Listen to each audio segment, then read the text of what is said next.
सबसे पहले आज की तमाम बड़ी खबरें नॉन स्टॉप न्यूज में।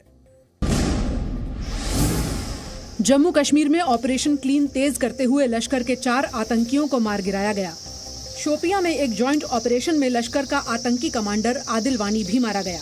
आदिल 16 अक्टूबर को पुलवामा में यूपी के कारपेंटर सगीर अहमद की हत्या में शामिल था। वहीं सुरक्षा बलों ने शाम को कुलगाम में लश्कर के डिस्ट्रिक्ट कमांडर गुलजार अहमद समेत 2 आतंकियों को मार गिराया। बताया जा रहा है कि गुलजार 17 अक्टूबर को कुलगाम में बिहार के 2 मजदूरों जोगिंदर और राजा ऋषिदेव की हत्या में शामिल था। आज की मुठभेड़ मिलाकर 2 अक्टूबर से अब तक 11 मुठभेड़ में 17 आतंकी मार गिराए जा चुके हैं।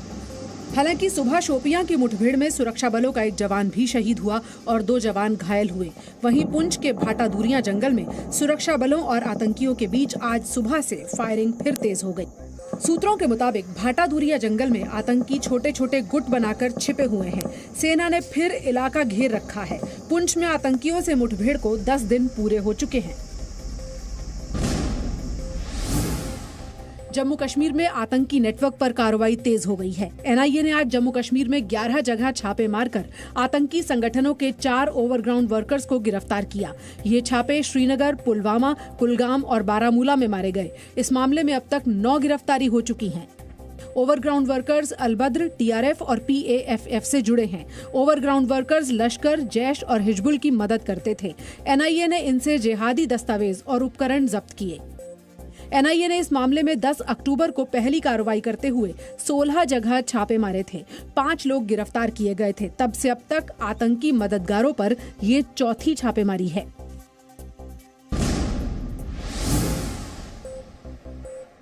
प्रधानमंत्री नरेंद्र मोदी ने आज पूर्वांचल के कुशीनगर को इंटरनेशनल एयरपोर्ट का तोहफा दिया। कुशीनगर एयरपोर्ट से 26 नवंबर से कुशीनगर से दिल्ली के लिए 4 उड़ानें शुरू होंगी। एयरपोर्ट उद्घाटन के बाद पीएम मोदी कुशीनगर में भगवान बुद्ध की महापरिनिर्वाण स्थली भी गए, जहां उन्होंने भगवान बुद्ध की वंदना की। इसके बाद पीएम मोदी ने कुशीनगर में एक जनसभा में कई विकास परियोजनाओं का भी उद्घाटन किया। जनसभा में पीएम मोदी ने कहा कि पहले यूपी में माफियाओं को खुली छूट थी, लेकिन अब माफिया माफी मांगता है। 2017 से पहले जो सरकार यहाँ पर थी, उसकी नीति थी माफिया को खुली छूट, खुली लूट। योगी जी के नेतृत्व में यहाँ माफिया माफी मांगता फिर रहा है।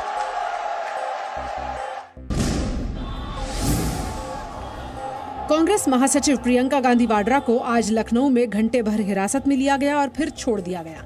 प्रियंका पूरे काफिले के साथ आगरा में सफाई कर्मचारी अरुण वाल्मीकि की संदिग्ध मौत पर उनके परिवार से मिलने जा रही थी।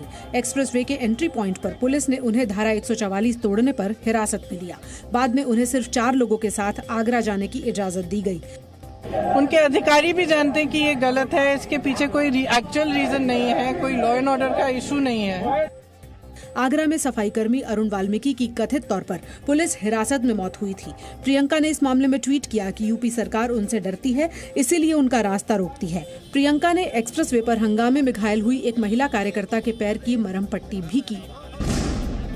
कांग्रेस के राष्ट्रीय सचिव इमरान मसूद ने कांग्रेस और समाजवादी पार्टी के बीच गठबंधन की वकालत की है। इमरान मसूद ने कहा कि कांग्रेस और समाजवादी पार्टी को फिर से साथ आना चाहिए।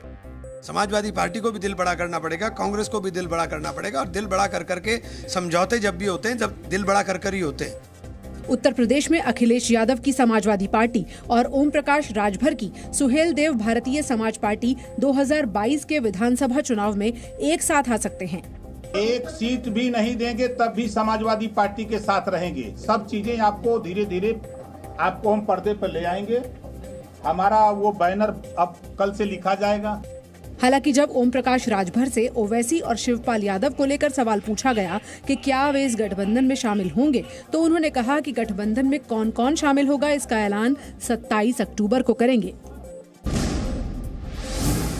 पंजाब के पूर्व मुख्यमंत्री कैप्टन अमरिंदर सिंह ने नई पार्टी बनाने का ऐलान किया है। कैप्टन अमरिंदर सिंह के सलाहकार रवीन ठुकराल ने ट्वीट कर कैप्टन अमरिंदर सिंह के नए प्लान की जानकारी दी।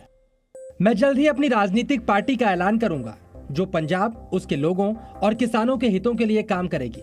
जो 1 साल से भी ज्यादा समय से अपने अस्तित्व के लिए संघर्ष कर रहे हैं।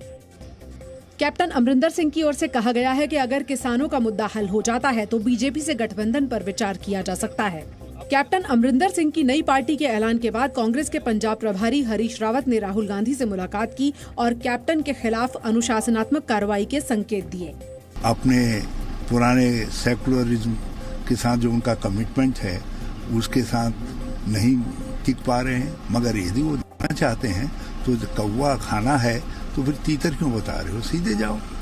पंजाब में जारी उठापटक के बीच हरीश रावत ने कांग्रेस हाईकमान से पंजाब के प्रभार से मुक्त करने की अपील की।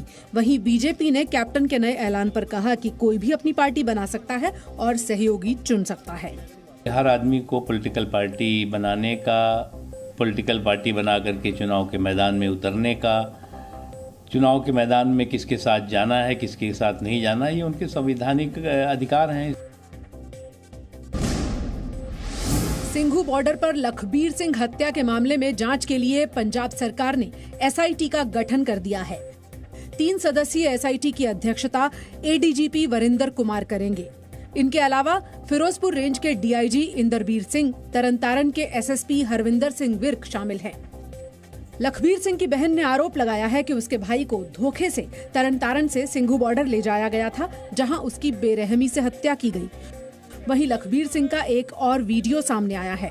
हालांकि जी न्यूज इस वीडियो की पुष्टि नहीं करता।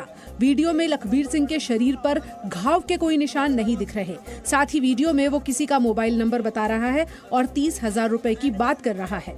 मेरे नंबर ऐड करें।